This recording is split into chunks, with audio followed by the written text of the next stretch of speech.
Imagine you're logging into your favorite app. You type your email, your password, and click Login. In the next few hundred milliseconds, a surprising amount happens before you land on your dashboard. Let's break it down. Step 1. Client-side validation.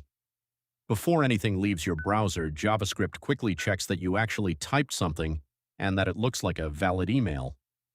This happens instantly with zero network requests. Step 2. Your browser needs to find the server. It performs a DNS lookup, translating a domain name like app.example.com into an IP address. Then it opens a secure connection using TLS, a handshake that encrypts everything you're about to send, including your password. Step 3.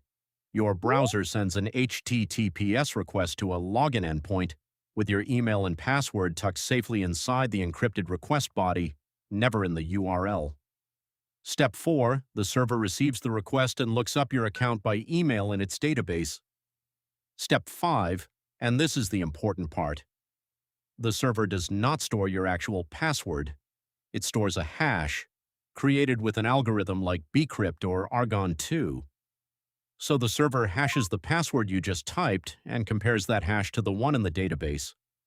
If they match, you're authenticated, but the server was never able to see or store your real password. Step 6. The server creates a session.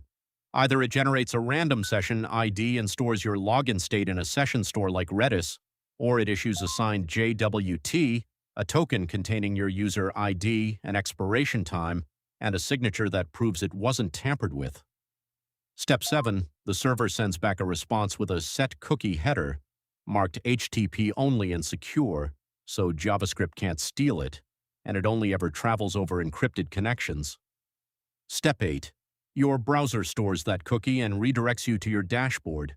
From now on, every request you make automatically includes that cookie, so the server always knows who you are without you logging in again.